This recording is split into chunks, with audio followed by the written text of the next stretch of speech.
It's Aaron Katersky from ABC News, and we're joined today by Jenny Sanford, the South Carolina First Lady, and author of Staying True, her memoir about her husband's infidelity and how she has been able to deal with it. And, Ms. Sanford, it's good to see you. The book paragraph that so strikes me on the initial read is the part when he has just landed from Argentina, Governor Mark Sanford, and he's telling you about his encounter with his mistress, and he says everything's good.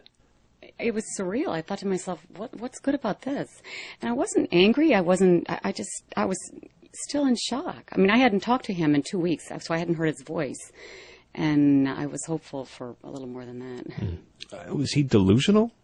You know, clearly he was lost. I mean, and that day coming back, I'm not so sure he really was fully aware of what he was coming back to. So, yeah, he was, I think his head was still in Argentina.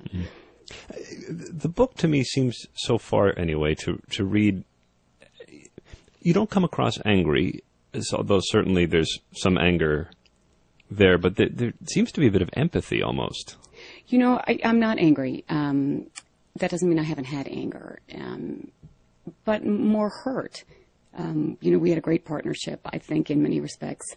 But I wanted to really, in some respects, understand what happened and not take it as a personal, you know, as a personal affront to me, so that I can move on peacefully. Does that make sense? And you know, the challenges in the political world are significant, and the challenges for somebody like this who actually stuck to his guns for a long time are significant. And I watched him over time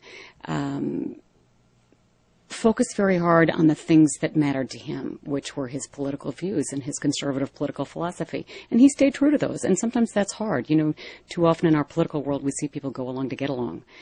So I admired him for what he did in his political world. Unfortunately, it took a great toll. Now I know it took a great toll on the side of his values and things that I think at the end of the day actually matter more. What about your role and that of the political wife? Because your circumstances have certainly inspired some conversation about that particular world. What do you make of the political spouse role that you were sort of brought into? You know, I think there's a lot of in any strong marriage where somebody, whether it's a chief executive or a politician or a high-ranking politician or a high-ranking banker, you know, a spouse does have a role to play in terms of supporting a strong career like that. And I have never shied from that. I've always had an old-fashioned view of marriage in general, and have had no qualms whatsoever in this stage of our lives in being focused mostly on our family and raising our children and supporting my husband at the same time. So I make no qualms about that. The First Lady just adds a little something to that. So it added more demands on my time, even while he had great demands on his time. It's a valid function, though, to continue to support your husband, I think. What do you make of the reaction to how you carried yourself through this whole episode? Because it seems as if you've been praised for not standing by him and speaking out in a different way. Right. You know, I think I don't know exactly why I struck a chord, but that's why I wrote the book. I clearly have connected with a number of women who have been through either similar situations or know of somebody else who has.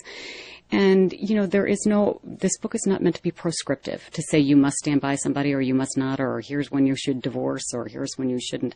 But it recognizes, I think, that marriage is difficult and life is difficult and things get thrown your way sometimes that you don't expect. And it's more important, I think, in my mind, that you learn to understand them and take the challenges in life and grow through them and learn from them without having them rip you up necessarily or change who you are. And my hope is that some tidbits in this book will help other women who find themselves either in this situation or in something else that's difficult, where they feel they can't go on. And, you know, how do you stay true to the things that matter to you? How do you work in your lifetime to cultivate your friendships, your relationships with your family, your God, your faith? You know, how do you instill character? How do you maintain character and build character? These are things that you can't just rest on, but you need to constantly feed and fuel and nurture. And what comes through in the book is that women have a choice. Yes. That you were not stuck playing a part. No, I never was stuck, and I never let the role of First Lady or campaign manager, none of those ever took over my identity. I was always Jenny first, and I always knew what I was focused on. And even through the 6 months leading up to the press conference, I did everything I could to save the family, to wake him up, to do what I felt was the right thing to do. But once he went anyway, despite my, my urging him not to or asking him not to, things changed a little bit. And it became important for me to stand up for the sake of my boys, to say, you don't do this. And if you treat your wife this way, you lose her. Have you ever had conversations with other women who have been in similar circumstances? Well, certainly since June, I've got all sorts of people now who, some of whom I've known for years and never knew they'd been through a situation like this, but they were able to reconcile. Others of whom, I've never known, and they've emailed me or called me. So, yes, it's amazing how many women have been through situations like this. And many of them have, suffered through and rebuilt their marriage and made things better. Others have, gone on and moved on happily. So, others were having a hard time getting over the anger and learning how to forgive, which I'm a big fan of, not only just learning how to forgive, but practicing it and working on it in little things in life so that it becomes easier in the big things. You've forgiven Mark? I have fully forgiven him. Reconciliation is different from forgiveness. So, yes, I have.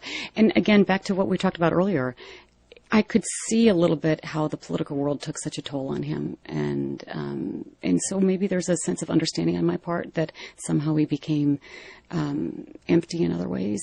That doesn't make it right, but it makes it easier for me to forgive. Does that make sense? It makes perfect sense. And I'm curious if you watched.